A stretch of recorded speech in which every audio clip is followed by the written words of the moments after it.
Hi, friends. Welcome to Beautifully Bookish Bethany. This is my second end of year video where I'm going to be talking about my most anticipated romance and romantasy books coming in 2025, or I'll say anticipated. These are books on my radar.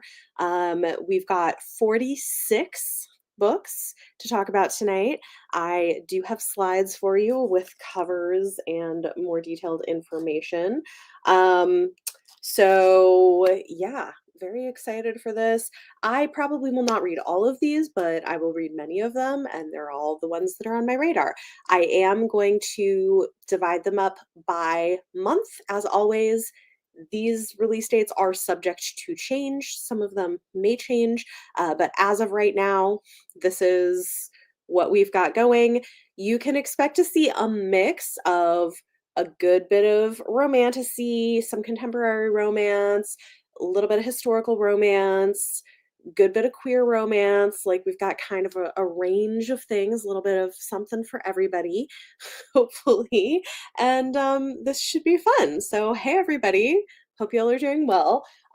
Two quick things before I dive into it. One is your reminder that if you are interested in a holiday box, I know I keep saying this, but I have 8 left. So someone bought one after the last live stream. But if you are interested, they're 20% off through the end of the year. But I am traveling for the holidays. So really the next month, if you want it before January, is the last opportunity you have.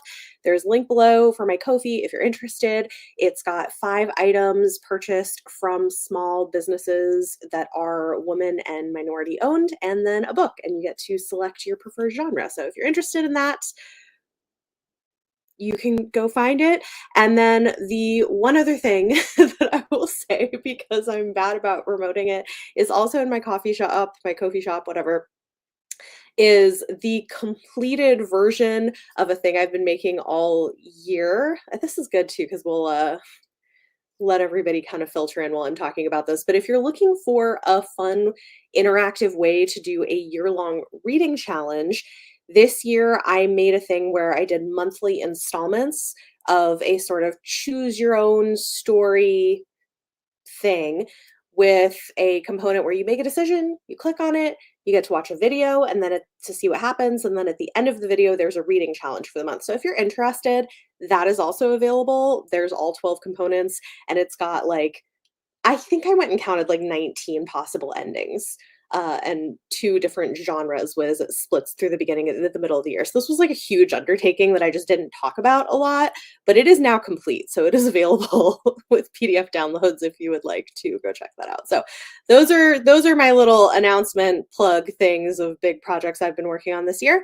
And we are going to dive in to all of the anticipated romance and romantasy for 2025. We're going to start in January.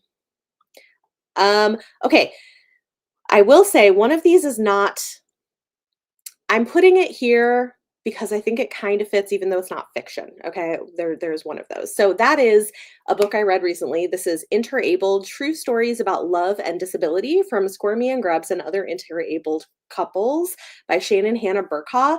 This is more nonfiction, but I really love it. I think it fits here. I love the way that it's telling people's love stories from couples where one or both people are disabled, and I think that that's cool. So if you're interested, they're YouTubers, but they have a wide range of stories here. So if that's something you're looking for, I would recommend that one, even though it's romantic. So that's why I put it on here. I don't do a nonfiction specific thing. Oh, I should also tell you, if you are looking for my sci-fi and fantasy that does not include romantasy, I did that recently, and then I will still be doing another live stream with horror, mystery, and thrillers. So there you go. All right. Next one is The Legend of Manika by Kritika H. Rao. In this sweeping crossover of romantic fantasy and Hindu mythology, the author reimagines the famous tale of a celestial dancer tasked with seducing a human sage. But when she finds herself falling in love with her mark, she will be forced to choose between loyalty to her home and being true to herself. This sounds interesting. It's beautiful. I love that. Next is The Relationship Mechanic by Carmen Lee. There's more than one way to love and more than one place to call home in this rousing small town romantic comedy. There is also a third book in this small town romance series that is coming out. They're all sapphic small town romances, coming out later in the year, and that one is bookish. It looks really cute. I just read the first book in the series, the 710 split, which is like involves bowling. So yeah, cool. Next. The other two for January we have is Earl Crush by Alexandra Vasti. This is a Regency rom-com where a reclusive Earl's life is turned upside down when a stranger shows up on his doorstep with an astonishing proposal and an inconvenient connection to espionage. Wallflower heiress Lydia Hope Wallace has anonymously penned seditious pamphlets, and she wants a marriage of convenience. This sounds really fun. So if you want a historical rom-com, looks super cute. And then lastly for January, The Baby Dragon Cafe by Amanda Qureshi. This sounds real cute, where fire meets desire. When Sapphira opens up her cafe for baby dragons and their humans, uh, or so she opened up a cafe. Aiden is a local gardener and local heartthrob who's more interested in his plants than actually spending time with his disobedient baby dragon. This sounds super cute. So if you want a cozy fantasy romance, definitely check that one out. Moving on to February. Okay, one of these is going to be on my favorites list for the year, even though I read it early. That is The Spirit Collection of Thorn Hall by J.N. Thomas. Y'all, I loved this book. It is a contemporary gothic romance with creepy ghosts and a woman who is tied to this estate and these ghosts who finally starts to want something for herself. It is a slow burn romance. It has all the angst and longing you could want. I absolutely adored this. It has Jane Eyre vibes, but contemporary in this really interesting way. I could gush more about it, but I won't. But I really liked, really loved this, and I want a physical copy when it comes out in February. Highly recommend. Also, I've read Wooing the Witch Queen by Stephanie Burgess. This was fun. I would call this a cozy romantasy. So we've got a witch queen and the man who she thinks is her dark wizard librarian, but he is actually someone who she thinks should be her enemy, but he's like got golden retriever enemy energy. And this was cute. It was cute. There are stakes and politics going on, but they're kind of in the background. So I would call this cozy adjacent romantasy. And then A Tropical Rebel Gets the Duke by Adriana Herrera. Really excited about this one. I've started it, but I haven't finished it. This one is Dislike to Love with a heroine who is a female doctor who runs a secret abortion clinic.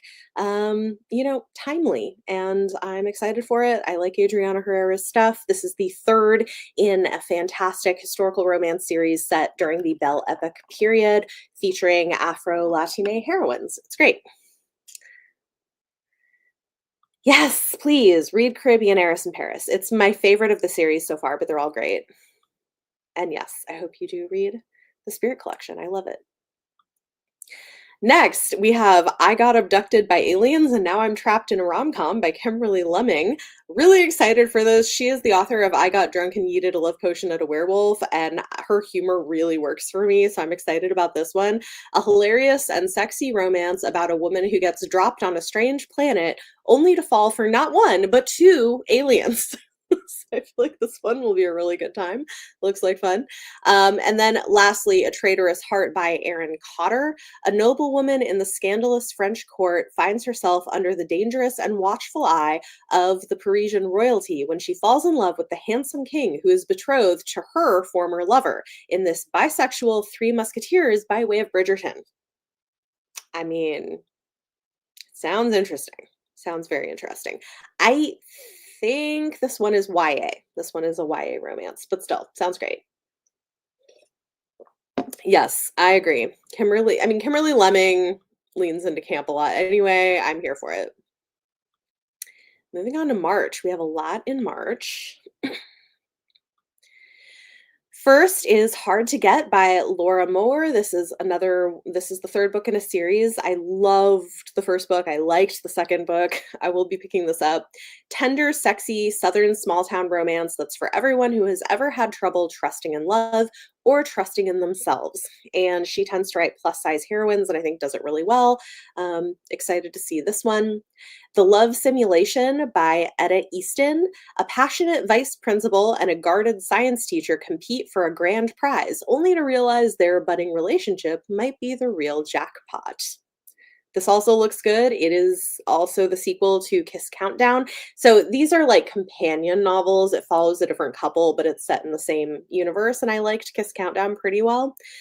And then Just Our Luck by Denise Williams. This one has a lottery ticket and donuts equal love in the steamy new fake dating romance with a plus size heroine.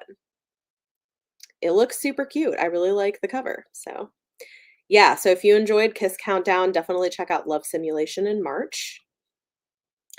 Um, Oh, wait, okay, I forgot. I moved a couple things around. Okay. Exquisite Ruin by Adrienne May. I will be reading this. I have an arc. In this darkly romantic reimagining of the Minotaur myth, a sorceress and a demon are entwined in sensual battle to escape a deadly maze and reclaim their freedom. Really excited for this. This is the adult steamy romance debut of A.M. Strickland, who writes excellent queer YA fantasy with romantic elements, so I'm really excited to read this one. Then we have Homegrown Magic by Jamie Paxton and Rebecca Potos, a delightful queer romantic fantasy full of friends to lovers chemistry, found family, rival family drama, and cozy garden magic from two acclaimed YA authors making their debut in the adult space. Yeah, so excited to check that out. And yes, I also love this cover. It is very cozy and cute. Go Luck Yourself by Sarah Rosh. It's enemies to lovers in this sexy and delightful holiday mashup that pairs the spare prince of Christmas with the crown prince of St. Patrick's Day. I'm really excited about this. I loved the first one, which was like the Prince of Christmas and the Prince of Halloween in a forbidden romance. So I'm going to keep reading the books in these series in the series. The first one was really good. My Big Fat Fake Marriage by Charlotte Stein. This features a romance between an editor and a writer. He's been single all his life, but in a moment of panic, he's told everyone at his publishing house that he's married. And when Connie, an aspiring writer herself, can't help defending him, she ends up being the fake wife he doesn't actually have. When they head off on a writing retreat, surrounded by people convinced this must be a ruse, both of them can't help but agree. So, sounds entertaining and a little bit over the top, so it should be fun.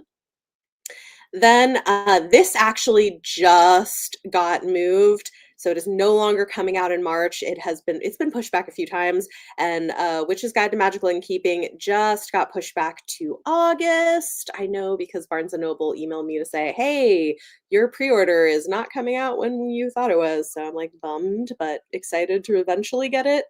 A Witch's Guide to Magical Innkeeping by Sango Mandana is an enchanting novel about a witch who has a second chance to get her magical powers and her life back on track. So hopefully we will actually get that in August.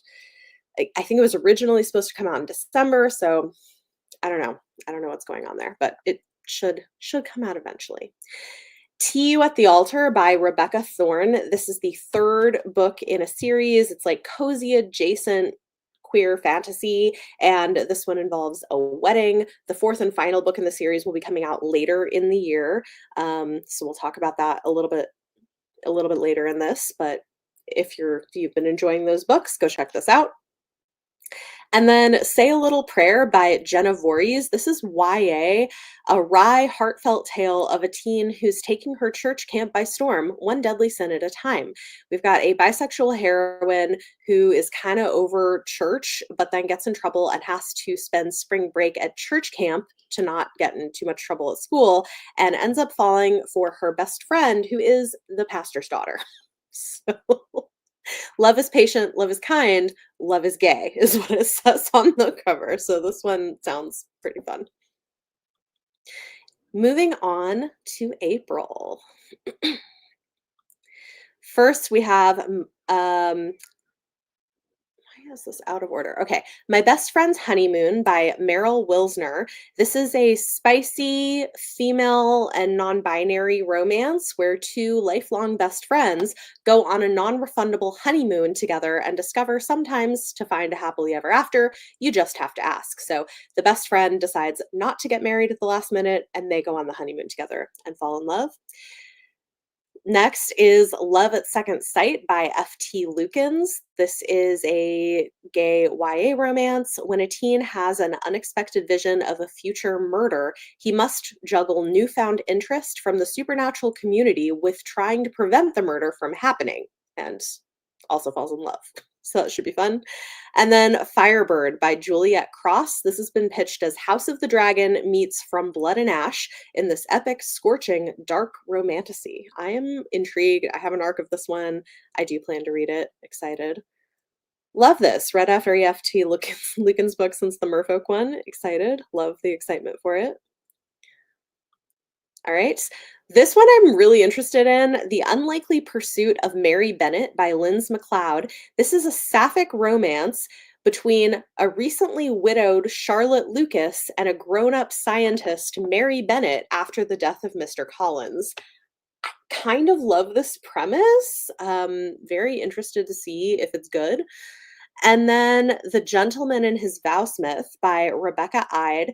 Set in Regency England, The Gentleman and His Vowsmith is a queer historical fantasy of magic, murder, high heat, and humor. The perfect blend of gothic and romantic, including a locked room murder mystery, forbidden love, and otherworldly automatons. That one sounds really fun too.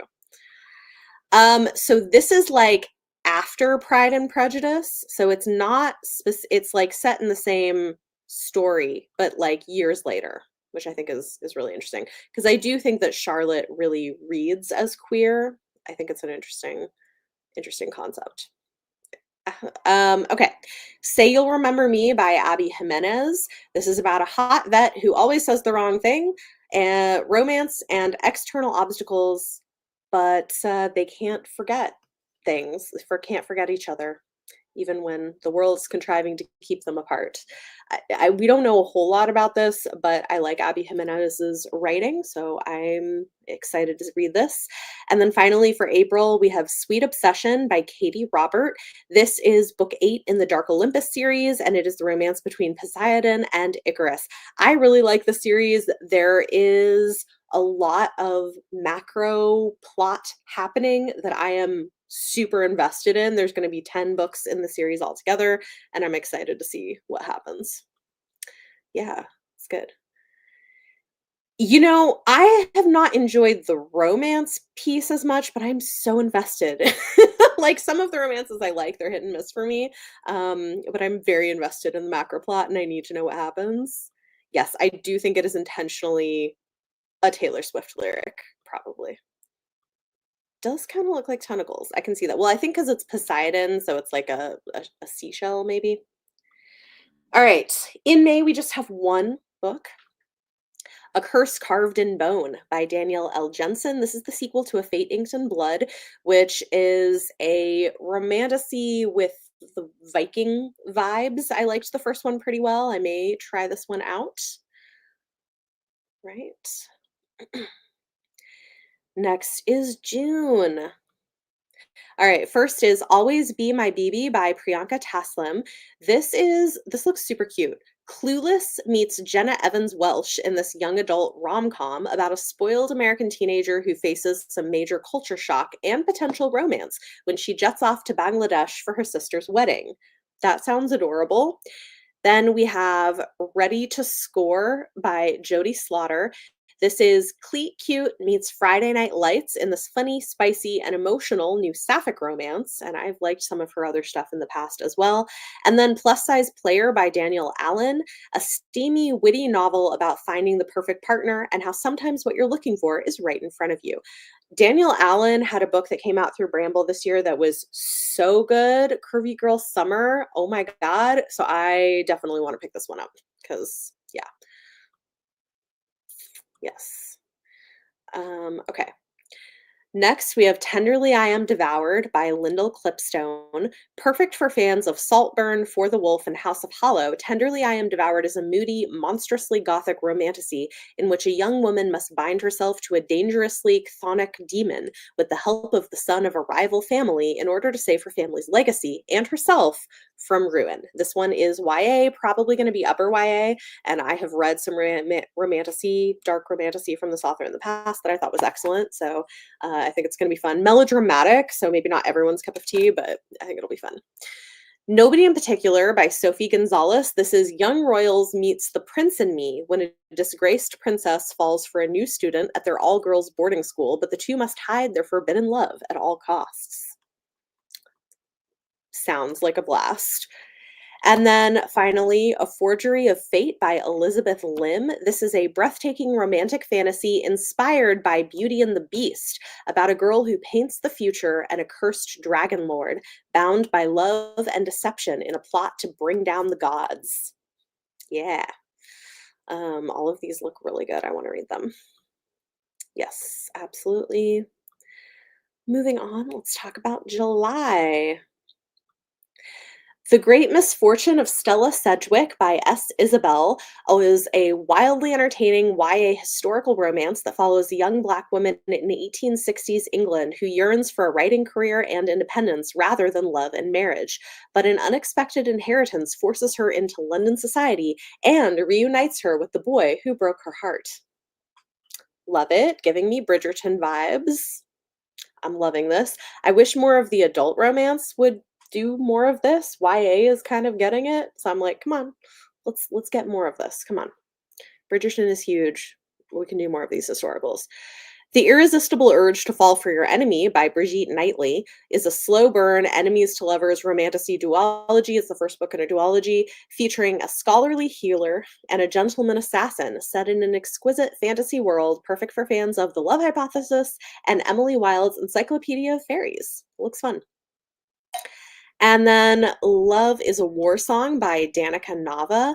A Muskogee pop star and a cowboy who couldn't be more different come together to strike a deal in this new romantic comedy. This is from the author of The Truth According to Ember, which was huge because it was the first traditionally published trade paperback romance by an Indigenous author. And I'm definitely interested to read this next one. So okay, good to know. The Brigitte Knightley one is a Dramione, is drawing on Dramione, so that should be interesting if you're a fanfic reader. Okay, Call Your Boyfriend by Olivia A. Cole and Ashley Woodfolk. This is She Gets the Girl Meets Bottoms in this fun and flirty YA sapphic rom-com about two teens who want revenge on the flaky popular girl they're both crushing on. Sounds fun. It's an interesting team up too of authors, so curious to see how this goes. And then The Nightblood Prince by Molly X. Chang. This book is actually YA. To Gaze Upon Wicked Gods was not, but this is. Two kingdoms on the brink of battle, one prophesied empress to unite them who finds herself caught between two princes and the fact that love alone may not stop the coming war. Interesting. All right. August, where I think the last ones I have are in October. So we have fewer and fewer the further we go, but we've got 4 for August. First, Zom Romcom by Olivia Dade. I am living for this cover. Definitely want to read this one, and I love Olivia Dade. Teaming up with your neighbor during a zombie outbreak is a no-brainer, but if it turns out he's a vampire, the stakes couldn't be higher in this infectious new paranormal romance. Love can make you lose your head. This looks really fun and delightful. Very interested in that. And then hopefully, we don't have a lot of information yet, but theoretically, this is the month that we are getting the first Skybriar book by Talia Hibbert, which is supposed to be a new series of contemporary Austen-inspired rom-coms, which I would love to get from her. So I'm hoping that this actually happens. It keeps getting pushed back. I mean, I don't have a ton of info, but fingers crossed this happens because I want that. Oh no, love Olivia Dade, hate zombies. That's rough. I'm sorry. I'm excited to pick it up though. All right. Then Lady Dragon by A.M. Strickland. This is Rachel Hartman's Seraphina meets Priory of the Orange Tree in this Sapphic YA romantasy. So should be fun. It says here two new leaders coming of age in war-scarred lands. A reluctant human princess and the favored contender for the draconic queenship must grapple with betraying their clashing nations or their unexpected feelings for each other. Sounds fun. And then we have Alchemy and a Cup of Tea by Rebecca Thorne. This is the concluding volume in the Tomes and Tea series coming out in August. So we've got two of the books in that series. Yes, two of them are coming out. September, we just have one book. Nope, there are four. There are four books in that series. In September, we have The Entanglement of Rival Wizards by Sarah Rosh. This sounds really fun. It's pitched as Allie Hazelwood meets Dungeons and Dragons in an enemies to lovers fantasy academia rom-com where rival grad student wizards are forced to work together without killing or falling for each other. Sounds pretty fun. Coming out from Bramble. And then we've got two books in October, and that is gonna be it. So first up, we have Cinder House by Freya Marsk. All we know about this so far is that it's going to be a sapphic, gothic Cinderella retelling. I'm here for it. That sounds great. I like her stuff. And then Huntsman by Naima Simone. Welcome to the dark world of the Hunted Kingdom, where the daughters of modern-day mob families are reimagined fairy tale princesses like you've never seen them before. In Huntsman, family is power, and power is everything. So any dark romance readers who want that mixed in with your romantasy, it sounds fun. Right? Sapphic, Gothic, Cinderella. Yeah, that sounds great. So there you go. Those are all of the romance and romantasy books that I've got on my radar for 2025. It looks pretty good. There's a lot of stuff on here that I'm very excited to read. So we'll see how it goes. Yeah, also excited to see her do something spooky. I think that's going to be fun. And yeah, so that is that. You will be getting, it's probably going to be like another week or so, but you will get my anticipated horror, mystery, and thrillers in a final live. And you can go and check out the sci-fi fantasy if you're interested. Thought modern mafia daughters meant real life mafia daughters. Oh no. I think it's like I think it's like mixing fairy tales with mafia daughters. It's interesting. Who knows how that's going to work out exactly, but yeah, so horror mystery thriller will be coming. I think I have, how many of those do I have? 34. So, lots of books. Anyway, thanks everybody for joining. Leave comments down below. Are there any books that you are anticipating that I missed that you're excited for? Let me know in the comments below. Thanks for joining, and I will see you all next time. Bye.